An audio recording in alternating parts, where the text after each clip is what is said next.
Let's get a quick take on the Denver City Council giving its initial approval to contract revisions for the new entry sign at DIA this week. Under the change, DIA will now spend $15 million versus $7 million, taking over the major financial responsibility from Panasonic due to federal highway laws now hampering the deal with the sign. Patty Calhoun from Westward, this sounds like a crazy deal. Did someone just not double check the laws that pertain to a sign on a highway?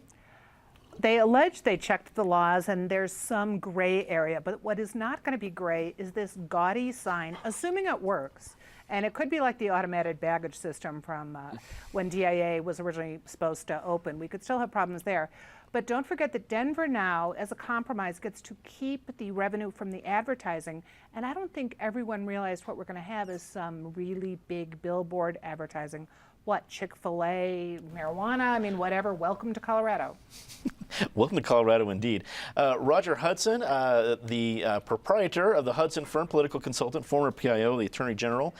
What do you think are, I think when we travel as Denverites, we're Coloradans, we go to Las Vegas, we go to other big cities, we see cities known for big ads. I don't know if Denver is known for ads like this. Are we ready? I don't think anybody's ready for this, right? I mean, you mentioned the Attorney General. All I see is a long line of lawsuits, right? I mean, it's just every car accident that happens along that way, it's like the sign made me do it. It lit up and I lost it, especially in the snow.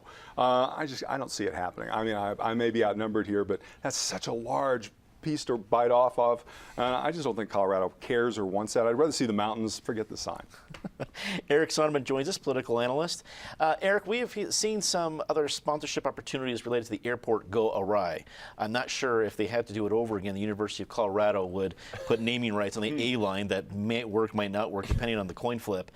Do you think this is going to be a popular selling point for the city of Denver now that it owns an enormous sign at DIA? No, I think the $15 million price tag, I mean, that just leaves such a bad taste in so many voters and so many taxpayers' mouth. It's stuff like this.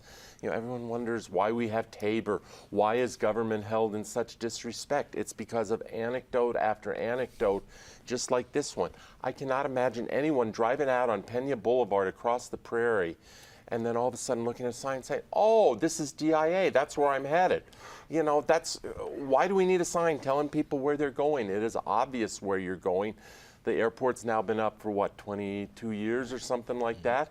It's existed reasonably well without a $15 million sign. Maybe I'm just an old curmudgeon at this point, but I don't get it. Natasha Gardner, articles editor with 5280.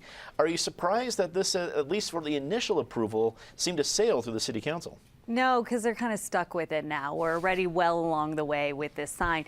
I'm going to take a little bit of a different tack, though. I actually, now that we're here, the price tag is big, yes, but I'm interested to see how it works out. When they put the Union Station sign down, who can remember what that cost? I'm guessing it was not a small sum at the time. And now it's become an iconic image of what Denver is and who we are. IKEA is selling photographs of it. People have it in their homes. It's a point of pride for people. It's a branding and a logo.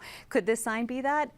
Who knows, but I'm willing to give it a chance. I think that DIA still suffers from the sense that it's like out in Kansas, that it's so far removed from the metro. And if you look at the designs of this, the long linear curve, like how it connects, it could be a line connecting to Denver. There's an artistic sort of argument to be made for connecting this DIA sign and the DIA complex to the greater Denver area. So I'm going to give it a chance.